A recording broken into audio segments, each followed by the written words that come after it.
चलिए स्टार्ट करते हैं।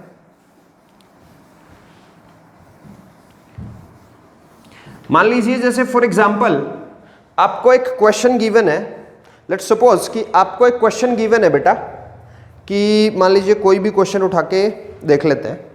कुछ ऐसा आपको गिवन है,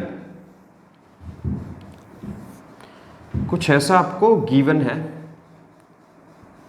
ये y एक्सिस, ये आपका x एक्सिस भाई, ये आपका कोऑर्डिनेट सिस्टम का ओरिजिन, और मान लीजिए यहां ओरिजिन पे, यहां आपके ओरिजिन पे कोई पार्टिकल रखा है बेटे, कोई क्या रखा है, पार्टिकल रखा है, और जो वो पार्टिकल रखा है उस पार्टिकल पे क्या एक्ट हो रहे हैं, मान लीजिए कोई भी 4 फोर्स एक्ट हो रहे हैं उसके ऊपर, क्या हो रहे हैं उसके ऊपर, कोई भी 4 फोर्स एक्ट हो रहे हैं। मान लीजिए इधर एक फोर्स एक्ट हो रहा है बेटे, इनफैक्ट आप इसको ऐसा कुछ अज्यूम करिए कि इधर पार्टिकल पे एक फोर्स एक्ट हो रहा है, लेट्स सपोज जिसको मैं नाम दे देता हूं किसका, F1 का। ये F1 फोर्स लग रहा है इस पार्टिकल पे, यहां एक पार्टिकल रखा है, ठीक है जी, जो कि x एक्सिस के साथ कितना एंगल बना रहा है, 37 डिग्री। कितना एंगल बना रहा है भाई x एक्सिस के साथ, ये जो फोर्स एप्लीकेबल है इस पार्टिकल के ऊपर, 37 डिग्री। और इसका जो मैग्नीट्यूड है इस फोर्स का, मान लीजिए बेटा वो कितना है, 10 यूनिट्स है, ठीक है भाई। अब मान लीजिए इस पार्टिकल के ऊपर एक और फोर्स एक्ट हो रहा है F2, जिसका की मैग्नीट्यूड है बेटा कितना, 5√2 यूनिट्स, जो कि इस positive direction of x axis के साथ क्या बना रहा है बेटे, 45 डिग्री का एंगल बना रहा है, ठीक है भाई। और अब आपसे पूछ लिया गया कि, अब आपको बोल दिया गया कि आपके पार्टिकल पे एक और फोर्स लग रहा है भाई, कितना, F3, जिसका कि मैग्नीट्यूड कितना है बेटे, मान लीजिए मैं बोल देता हूं कि 8 यूनिट। कितना है भाई, 8 यूनिट इसका मैग्नीट्यूड है, ठीक है भाई। आपको एक और बोल दिया कि आपके पार्टिकल पे एक और फोर्स लग रहा है, कौन सा भाई, F4, जिसका मैग्नीट्यूड कितना है भाई, मान लीजिए इसका मैग्नीट्यूड है भाई 6 यूनिट। कितना मैग्नीट्यूड है भाई आपका, 6 यूनिट। मेरे ख्याल से सब बच्चों को इतना समझ आ रहा है क्या। आपसे इस क्वेश्चन पूछ लिया गया, find net force experienced by the particle. आपसे पूछ लिया गया कि पार्टिकल ने जो नेट फोर्स एक्सपीरियंस किया है वो बताइए आप कितना किया है। तो अभी आपको देख करके थोड़ा सा क्वेश्चन को अजीब लग रहा होगा कि यार ऐसे कैसे निकालेंगे नेट फोर्स कितना एक्सपीरियंस किया इस पार्टिकल ने, क्योंकि थोड़ा सा समझ नहीं आ रहा है। क्योंकि यहां से 37 डिग्री के एंगल पे एक 10 न्यूटन का फोर्स लग रहा है भाई, यहां से 45 डिग्री के एंगल पे भाई एक फोर्स लग रहा है जिसका मैग्नीट्यूड कितना है, 5√2 है। उधर को एक फोर्स लग रहा है जिसका मैग्नीट्यूड 8 यूनिट है, इधर को एक फोर्स लग रहा है जिसका मैग्नीट्यूड क्या है, 6 यूनिट है। तो ये एक वेक्टर रेजोल्यूशन की बहुत अच्छी एप्लीकेशन है कि हम लोग सीधा डायरेक्ट गिवन वेक्टर्स को ऐड या सब्ट्रैक्ट ना करके उनको क्या कर लेते हैं, रिजॉल्व कर लेते हैं पहले, और फिर हम उनको ऐड या सब्ट्रैक्ट करेंगे जो भी हमसे पूछा होगा। क्या सब बच्चों को ये बात समझ आ रही है। मतलब सिंपल भाषा में अब मैं आपको ये बताऊं कि हम सारे के सारे गिवन वेक्टर्स को अलोंग एक्स एक्सिस, इस पर्टिकुलर क्वेश्चन में along X axis and along Y axis क्या कर लेते हैं, रिजॉल्व कर लेते हैं। मतलब उनको स्प्लिट अप कर लेते हैं along X axis and Y axis, और फिर हम उनको क्या करेंगे भाई, ऐड करेंगे या सब्ट्रैक्ट करेंगे, जो भी हमसे पूछा होगा हम करेंगे उस केस में। क्या सब बच्चों को ये बात क्लियर है। ओके भाई, तो सब बच्चे बताएंगे भाई, सब बच्चे इसी डायग्राम में बताएंगे कि F1 जो एक फोर्स है जो कि 37 डिग्री का एंगल बना रहा है और जिसका मैग्नीट्यूड कितना है बेटे, 10 यूनिट है, उसका एक कंपोनेंट किसके अलोंग दिखाई दे रहा होगा आप सब लोगों को, एक्स एक्सिस के अलोंग दिखाई दे रहा होगा बेटे, जो कि कितना है, जो कि कितना है बेटा, सब लोग बोलेंगे F1 cos 37। मेरे ख्याल से सब बच्चों को समझ आ गया होगा डायरेक्ट, ठीक है भाई। सेम F1 का एक कंपोनेंट किसके अलोंग भी है बेटा, किसके अलोंग भी है बेटा, सब बच्चे बताएंगे, y एक्सिस के अलोंग भी है भाई। कितना है वो कंपोनेंट, सब बच्चे बताएंगे मिलकर के, दैट इज F sin 37। कि सब बच्चों को ये बात समझ आ रही है। ओके, बात करते हैं F2 की बेटा। सिमिलरली क्या F2 का कोई कंपोनेंट है किसके अलोंग, एक्स एक्सिस के अलोंग, तो आपने बोला यस सर है। कितना है भाई? That is F2 cos 45 degree. ठीक है भाई। क्या F2 का y एक्सिस के अलोंग कोई कंपोनेंट है भाई? बिल्कुल है। कितना है भाई? सब लोग बताएंगे। दैट इज F2 कितना भाई? F2 sin 45 भाई। ठीक है। क्या F3 अलोंग x एक्सिस ही है नेगेटिव डायरेक्शन में? जी बिल्कुल, ये x एक्सिस के अलोंग ही है। क्या F4 अलोंग y एक्सिस ही है along positive direction of y axis? कितना? 6। तो अब आपको अगर एक दूसरा डायग्राम में रिप्रेजेंट किया जाए यही पर्टिकुलर क्वेश्चन, अब अगर आपको अब दूसरे किसी डायग्राम में दिखाया जाए तो आप क्या देख पाएंगे? आप देख पाएंगे कि positive direction of x axis की तरफ जो आपका फोर्सेस हैं वो कौन कौन से हैं? वो है बेटा एक तो F1 cos 37, दूसरा कौन सा फोर्स है भाई? That is F2 cos 45। ठीक है भाई। बात करते हैं पॉजिटिव y एक्सिस की भाई। तो पॉजिटिव y एक्सिस की तरफ कितना फोर्स है भाई? सिर्फ कौन है भाई? F4 है भाई। ठीक है। नेगेटिव एक्स एक्सिस की बात करते हैं भाई, तो सिर्फ और सिर्फ कौन है भाई इस तरफ? F3 है गिवन क्वेश्चन में। ठीक है भाई। अब बात करते हैं किसकी बेटा? Negative direction of y axis की। तो negative direction of y axis में एक ही फोर्स दिखाई दे रहा है डायग्राम में, जो कि कितना है बेटे? F2 sin 45। अब आप देखिए जो आपका गिवन डायग्राम था वो ये था, और जो आपने इसको स्प्लिट करके वेक्टर्स को उनके कंपोनेंट्स में रिजॉल्व करके जो डायग्राम बनाया आपका वो ये है। क्या ये डायग्राम बहुत आसान नजर आ रहा है आपको इसके रिस्पेक्ट में? ठीक है भाई।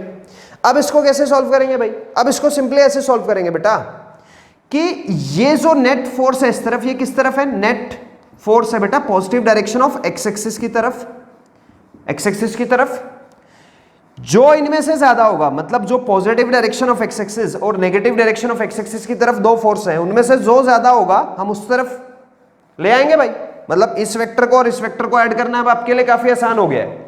ये सिमिलरली दोनों एंटी पैरेलल वेक्टर हैं, और इनमें से जिसका मैग्नीट्यूड बड़ा होगा रिजल्टेंट वेक्टर की डायरेक्शन उसी तरफ आएगी, सब लोग जानते हैं। Same thing is applicable for F4 and this force. ये दोनों किसके अलोंग है बेटा? y एक्सिस के अलोंग। ये दोनों भी एंटी पैरेलल वेक्टर हैं। एंटी पैरेलल वेक्टर्स को जब आप ऐड करते हैं तो इनमें से जिसका मैग्नीट्यूड ज्यादा होगा नेट रिजल्टेंट वेक्टर उसी डायरेक्शन में उस तरफ आ जाएगा भाई। जी बिल्कुल आ जाएगा। ठीक है भाई। सॉल्व करते हैं। अब आप सब लोग एक टेबल नोट कर लीजिए। अगर आपको ट्रिग्नोमेट्रिक रेशियोज की ये वाली वैल्यूज अगर याद नहीं भी हैं तो भी आप अपना टेबल नोट कर लीजिए। जो sin 37 है आपके लिए ये एक नई टर्म है 37, और 53 आपके लिए 37 और 53 आपके लिए नई बात है जो बच्चे 10th क्लास से उठ करके आए हैं। कुछ टीचर्स पढ़ा देते हैं 37 और 53 का वैल्यू, लेकिन कुछ नहीं पढ़ाते हैं, तो आप नोट कर लीजिएगा। sin 37 का वैल्यू है बेटा 3/5, cos 37 का वैल्यू है बेटा 4/5, sin 53 का वैल्यू है बेटा 4/5। सिमिलरली cos 53 का वैल्यू है बेटा 3/5। तो आपको जो टेबल 90 तक का जो टेबल याद है 10th क्लास के बच्चों को, उसमें आप ये भी अपना ऐड कर लीजिए, क्योंकि ये ऐसे बहुत सारे क्वेश्चन सब आपको करवाई जाएंगे आगे जो 37 और 53 कंटेन होंगे। 45 आप सब लोग जानते हैं, दैट इज 1/√2। ठीक है भाई। तो देखते हैं भाई F1 कितना था, सब लोग बताएंगे। ये था 10। cos 37 का वैल्यू आप अपना आराम से टेबल से देखें, दैट इज 4/5। तो 4/5 यहां नोट करेंगे, तो ये कितना हो गया भाई 2। तो मतलब सिंपली कट कटा करके ये कितना आ गया आपका? ये तो 8 आ गया भाई। F2 कितना है भाई, सब बच्चे बताएंगे। F2 की वैल्यू है भाई 5/√2। 5/√2। cos 45 की वैल्यू कितनी होती है बेटा, सब बच्चे जानते हैं 1/√2। तो √2 ने √2 को मार दिया, तो ये सिंपली कितना आ गया बेटा 5 आ गया। तो 8 + 5 नेट जो फोर्स आ गया इस तरफ वो कितना आ गया बेटा, वो आ गया 13 न्यूटन। क्या सब बच्चे जान पा रहे हैं? बात करते हैं F2 की, तो F2 कितना है बेटे 5/√2। 5/√2 को sin 45 की वैल्यू बेटा 1/√2। तो √2 ने √2 को मार दिया, तो नेट जो फोर्स है इस तरफ वो कितना आ गया बेटे वो आ गया 5 न्यूटन का। F4 की वैल्यू कितनी है बेटा? 6 न्यूटन, तो इस तरफ आ गया भाई 6 न्यूटन। F3 की वैल्यू कितनी है बेटा? जैसा कि हमें गिवन है वो है बेटा 8 न्यूटन। क्या सब बच्चे देख पा रहे हैं कि यहां वाले 8 न्यूटन ने तो वैसे यहां वाले 8 न्यूटन को मार दिया था? जो आपका रिक्वायर्ड डायग्राम होगा वो क्या होगा? सब बच्चे बड़े ध्यान से देखेंगे कि आपका गिवन ज्योमेट्री ये है। सब लोग सबसे पहले हम लोग एक्स एक्सिस के अलोंग की बात करेंगे। इधर 13 न्यूटन है, इधर 8 न्यूटन है, तो क्या रिजल्टिंग 5 न्यूटन बेटा positive direction of x axis की तरफ है? ये 5 न्यूटन का फोर्स इधर है जो इस पार्टिकल के ऊपर लग रहा है, जो यहां ओरिजिन पे रखा है। ठीक है भाई, अब हम वाई एक्सिस को देखते हैं भाई। वाई एक्सिस की में positive direction of Y axis में कितना है बेटा? 6 न्यूटन। नेगेटिव डायरेक्शन में कितना है बेटा? 5 न्यूटन। तो क्या नेट रिजल्टिंग 1 न्यूटन बेटा वो positive direction of x axis की तरफ है? क्या अब आपके लिए ये सिंपली वही दो वेक्टर्स का काम करेंगे, ये ए का और ये बी का, और जिनके बीच का angle theta is equals to कितना है बेटा? Right angle. तो क्या अब आप इनका रिजल्टेंट निकाल देंगे? जो रिजल्टेंट आप निकालेंगे उसमें जो नेट फोर्स लगेगा पार्टिकल के ऊपर, उसका जो मैग्नीट्यूड होगा वो कैसे लिखेंगे आप? सबसे पहले वो लिखेंगे ए स्क्वायर मतलब 5 का स्क्वायर प्लस बी स्क्वायर मतलब 1 का square plus 2 into 5 into 1 into क्या? कोस 90 डिग्री बेटा। क्या कोस 90 जीरो होता है? तो ये पूरा टर्म जीरो हो गया बेटे आपका। तो ये 5 का स्क्वायर 25 प्लस 1 का स्क्वायर 1 हो गया बेटे। तो 25 प्लस 1 कितना हो गया बेटे? नेट फोर्स आया बेटे आपका अंडर रूट कितना? 26 न्यूटन। सिमिलरली आप क्या कर सकते हैं? इस नेट फोर्स का डायरेक्शन भी फाइंड कर सकते हैं। कैसे भाई? मान लीजिए ये नेट फोर्स मान लीजिए इधर कुछ आया, आप वही पैरेललोग्राम का यूज करेंगे। मान लीजिए ये एंगल बना रहा है alpha positive direction of x axis के साथ, तो अगेन आपको अल्फा का वैल्यू पता है which is equals to how much? tan inverse B sine theta upon A plus B cos theta. ये फॉर्मूला यूज करके आप इस नेट फोर्स की क्या भी बता सकते हैं? डायरेक्शन भी बता सकते हैं। इस क्वेश्चन के माध्यम से मैंने आपको वेक्टर रेजोल्यूशन का स्कोप दिखाया कि आप कैसे वेक्टर्स को, गिवन वेक्टर्स को रिजॉल्व करके किन्हीं भी दो एक्सिस के अलोंग, वो कोई भी दो एक्सिस एक दूसरे के परपेंडिकुलर हो, ये जरूरी नहीं है बेटा कि वो हमेशा आपका ये हॉरिजॉन्टल एक्सिस एक्स एक्सिस हो, ये वर्टिकल वाई एक्सिस हो, ऐसा कोई जरूरी नहीं है। आप किन्हीं भी दो परपेंडिकुलर एक्सिस के अलोंग इन फोर्सेस को क्या कर सकते हैं? रिजॉल्व कर सकते हैं। और रिजॉल्व करने के बाद इतने आसान से मेथड से आप इन सब फोर्सेस को क्या कर सकते हैं? ऐड कर सकते हैं। मेरे ख्याल से सब बच्चों को क्लियर है ये बात। चलिए एक और छोटा मोटा एग्जाम्पल लेते हैं इसके ऊपर, आपको एक बारी फिर से समझ आएगा। अब इसकी एप्लीकेशंस का एहसास करवाता हूं वैसे मैं आपको पहले, कि इसकी एप्लीकेशन आपको कहां कहां यूज होंगी और किस किस तरीके से वो आपके सामने आएंगी।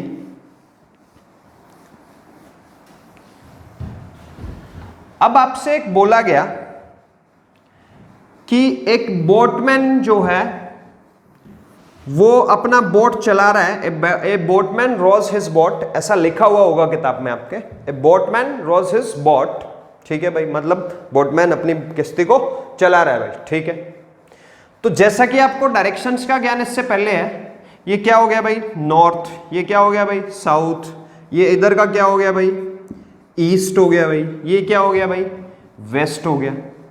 आप एक काम करें, सबसे पहले स्टेटमेंट नोट कर लें बेटा सब लोग। स्टेटमेंट बोल देता हूं मैं आपको क्वेश्चन की, और फिर हम लोग क्वेश्चन पे काम करेंगे। So a boatman rows his boat in a direction north west. क्या बोला हुआ आपको? नॉर्थ वेस्ट डायरेक्शन में क्या कर रहा है? एक बोटमैन अपनी बोट को चला रहा है। उसकी बोट की जो स्पीड है बेटा वो आपको गिवन है 18 किलोमीटर पर आवर। कितना गिवन है स्पीड? सब लोग जाने 18 किलोमीटर पर आवर, ठीक है भाई, ठीक है भाई। वो इस तरफ नॉर्थ वेस्ट में अपनी किश्ती चला रहा है, उसकी स्पीड कितनी है भाई? 18 किलोमीटर पर आवर है भाई, ठीक है भाई। और वो जो बोटमैन है वो 60 डिग्री का एंगल बना रहा है किसके साथ? Along the shore line. ऐसा बोला हुआ आपको, along shore line it makes an angle of 60 degree, ठीक है भाई। तो आपको बोला गया कि जो वेलोसिटी है बोट की अलोंग नॉर्थ वेस्ट, उसका एक component along the shore line आपको निकालना है और एक कंपोनेंट निकाल करके दिखाना है perpendicular to the shore line. मेरे ख्याल से क्वेश्चन सब बच्चों को समझ आ गया होगा, फिर भी मैं लिख देता हूं, बता देता हूं आपको। जो बोटमैन बोट को रो कर रहा है बेटा, वो किस डायरेक्शन में कर रहा है? सबसे पहले नॉर्थ वेस्ट में। नॉर्थ वेस्ट का मतलब सब लोग समझ गए होंगे कि ये इधर भी 45 बना रहा है और ये इधर भी क्या बना रहा है? 45 डिग्री का एंगल बना रहा है। ठीक है भाई, ओके। और ये जो स्पीड जो वेलोसिटी है इसकी, वो कितनी है बेटा इस तरफ को? वो कितनी है? 18 किलोमीटर पर आवर है, ऐसा आपको गिवन है। ठीक है भाई। And this velocity vector makes an angle of 60 degree with the shore line. और ये आपको वो कोई भी शोर लाइन दे रखी है भाई, ठीक है। और ये जो नेट टोटल पूरा एंगल है यहां तक का, ये कितना दे रखा है भाई आपको? 60 डिग्री दे रखा है। मतलब ये 45 हो गया, तो ये क्या 15 डिग्री हो गया भाई, ये छोटू एंगल। सब बच्चों को समझ आ रहा है? तो आपको क्या करके दिखाना है? ये क्या है भाई आपका? Shore line. Shore line. आपको वेलोसिटी के क्या निकालने हैं भाई? कंपोनेंट्स निकालने हैं। एक वेलोसिटी निकालनी है भाई कौन से वाली? पैरेलल वाली। एक वेलोसिटी निकालनी है पैरेलल, मतलब अलोंग शोर लाइन, ये आपको फाइंड करनी है। और एक वेलोसिटी निकालनी है जो इस शोर लाइन के क्या हो भाई? परपेंडिकुलर हो। आपको ये फाइंड करके दिखाना है। ठीक है भाई।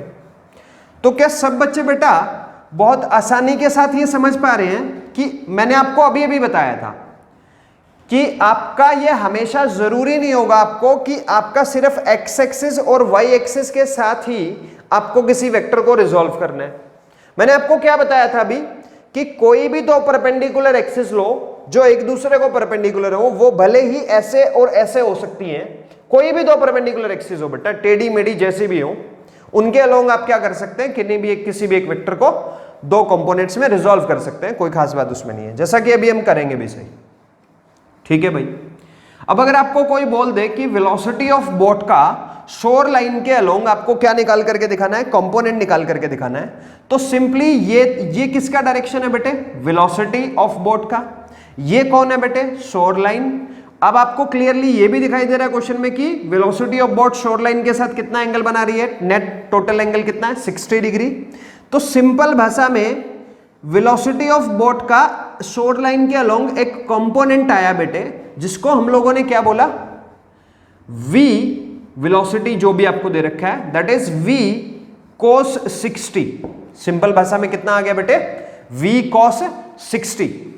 नहीं समझ आया मेरे ख्याल से बच्चों को समझ आ गया? कितना एंगल बना रही है भाई velocity of boat shore line के साथ? 60 डिग्री। तो ये क्या है आपका? वेक्टर a मान के चलो इसको। तो क्या ये सिंपल a cos थीटा नहीं आ गया भाई? ये क्या हो गया? v cos 60। ठीक है भाई। अच्छा, तो दूसरा हमें किसके अलोंग निकालना है? ये कौन सा कंपोनेंट आ गया भाई? ये आ गया पैरेलल। जो किसके पैरेलल है? शोर लाइन के पैरेलल है। ठीक है भाई। दूसरा हमें इसके ठीक परपेंडिकुलर निकाल के दिखाना है। तो क्या इसके परपेंडिकुलर ये लाइन है? जी नहीं, बिल्कुल ये लाइन नहीं है। तो क्या इसके परपेंडिकुलर बेटा एक ऐसा एक्सिस होगा जो कुछ ऐसा होगा, जो यहां से कितने डिग्री का एंगल बना रहा होगा? 15 डिग्री का। क्योंकि 15 डिग्री ये एक्स एक्सिस की नेगेटिव डायरेक्शन के साथ बना रहा है, तो 15 डिग्री ये भी बना लेगा।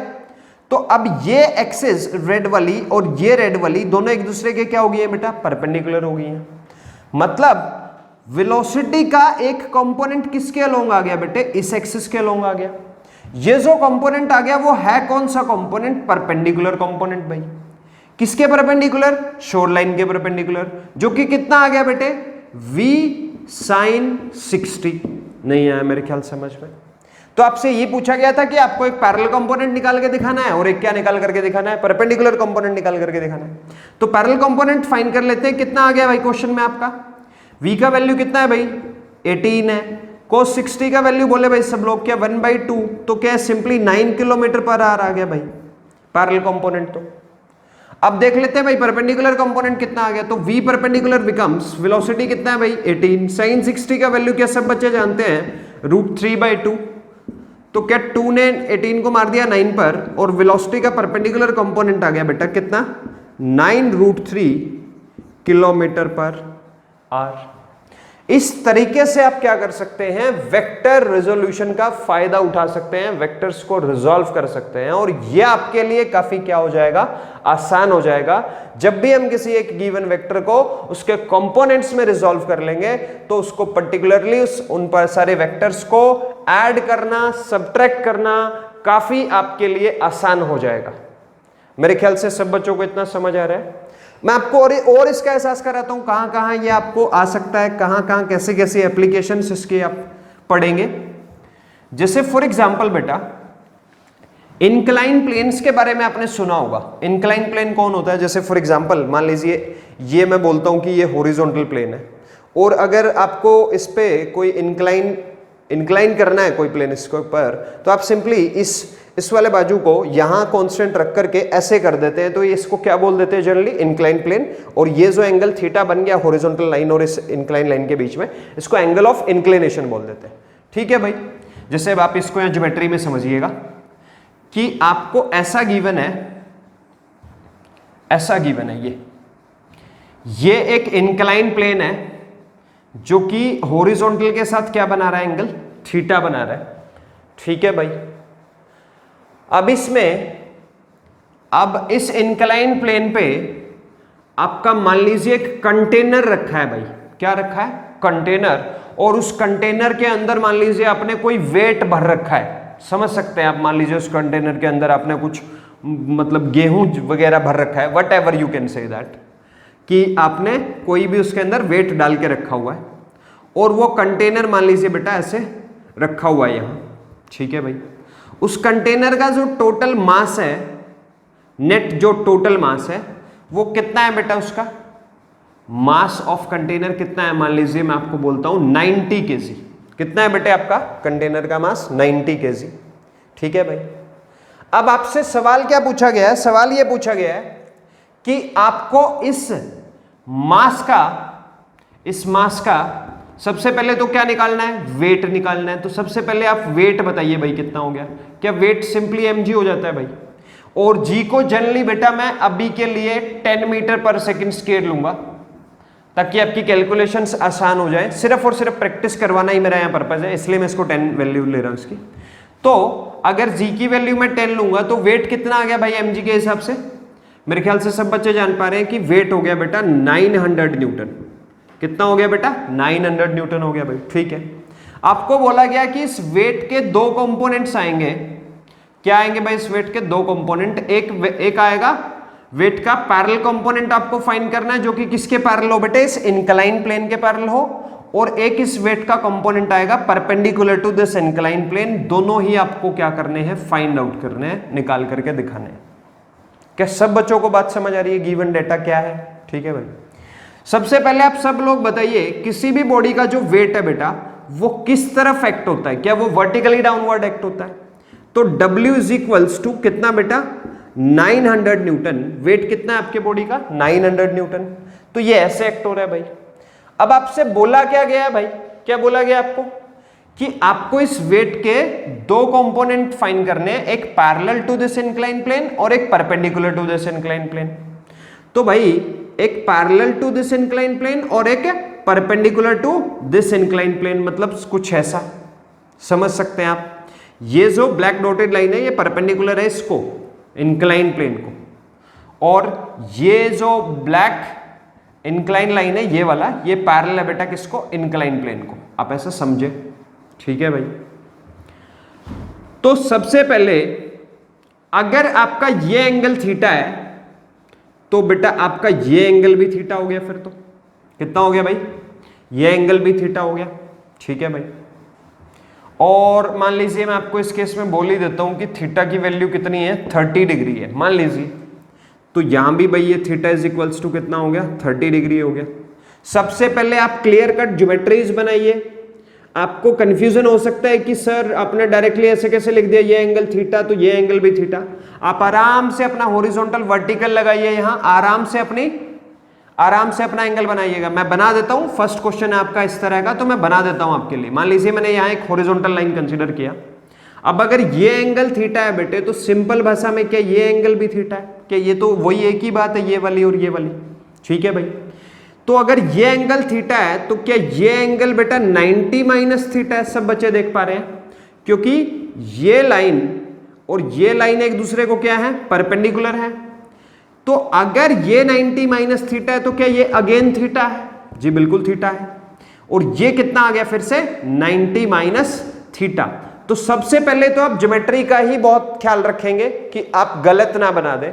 गलत जैसे ही आपका एंगल हो जाएगा पूरा क्वेश्चन गलत हो जाएगा, फिर आपको गलत करने की जरूरत नहीं है, क्वेश्चन अपने आप गलत हो जाएगा। तो geometry plays a very crucial role here, please make sure. ठीक है भाई, तो ये वेट इधर एक्ट हो रहा है भाई 900 न्यूटन, तो ये 30 डिग्री का एंगल बना रही है इसके साथ। तो क्या मैं बोल सकता हूं कि वेट का मेरे को एक तो क्या करना है, इसके अलोंग निकालना है कंपोनेंट, और एक इस लाइन के अलोंग निकालना है। ये लाइन जो है वो इस इंक्लाइन प्लेन के परपेंडिकुलर है बेटा, तो क्या मैं इसको बोल सकता हूं कि ये वेट का परपेंडिकुलर कंपोनेंट है। ये जो लाइन है ये इस इंक्लाइन प्लेन के पैरेलल है, तो क्या इसको मैं बोल सकता हूं कि ये इंक्लाइन प्लेन का पैरेलल कंपोनेंट है आपका। ठीक है भाई, तो डब्ल्यू पैरेलल कितना हो गया भाई, सिंपली डब्ल्यू कोस थीटा भाई। डब्ल्यू परपेंडिकुलर कितना हो गया भाई, सिंपली डब्ल्यू साइन थीटा भाई।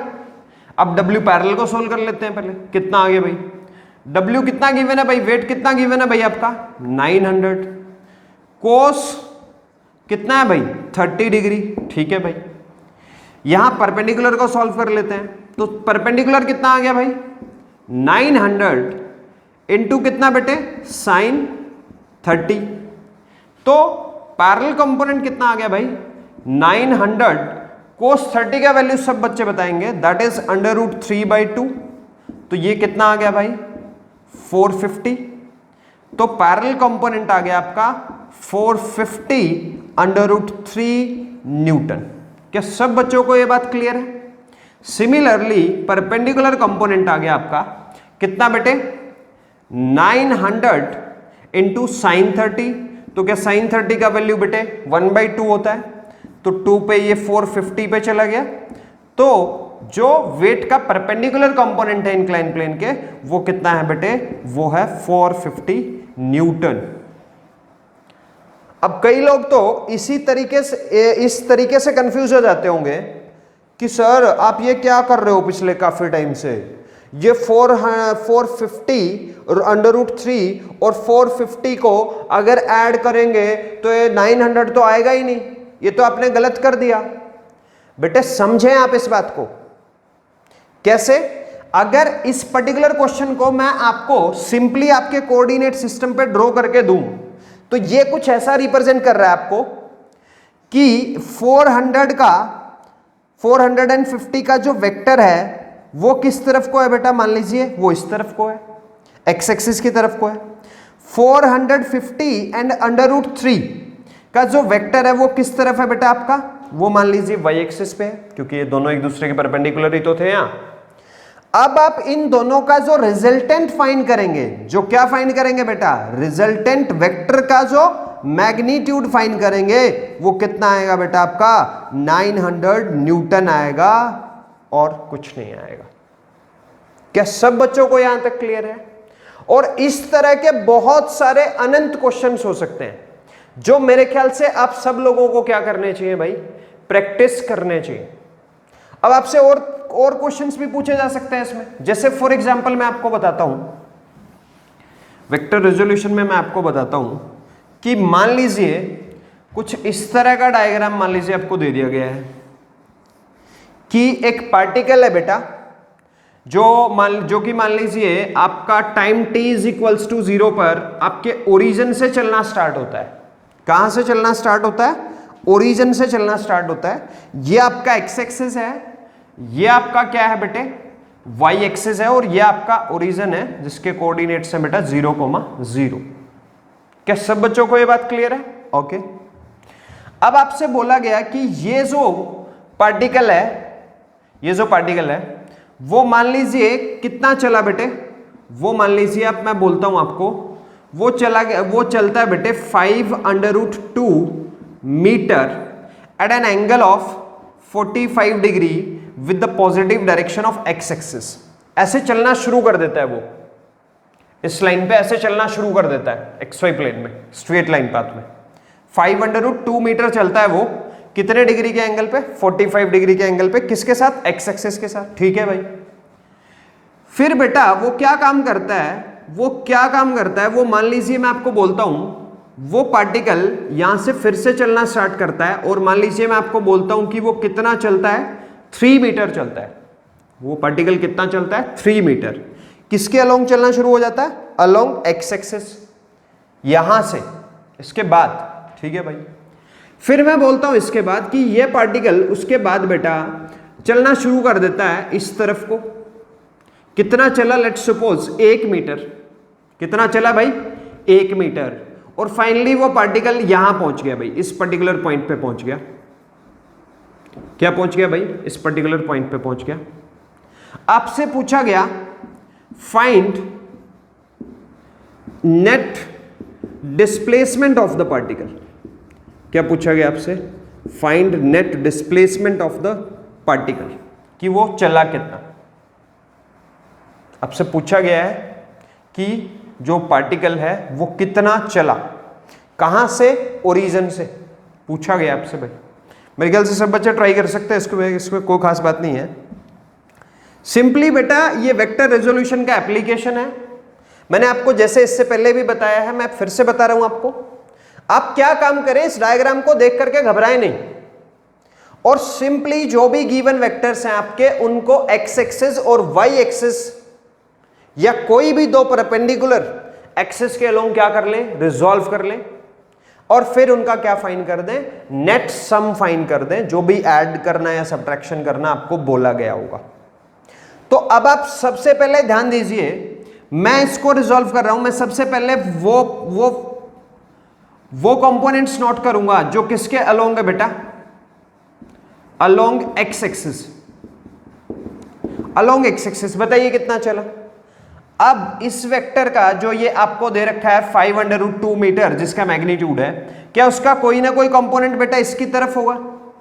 एक्स एक्सिस के अलोंग होगा, जो कि कितना होगा बेटा? 5√2 क्या cos 45 होगा? तो मतलब अलोंग एक्स एक्सिस, ये positive direction of x axis है, तो इसके यहां डायरेक्शन पॉजिटिव लेंगे, positive direction of x axis इस तरफ है, तो ये आ गया बेटे 5√2 कितना? cos 45। ठीक है भाई।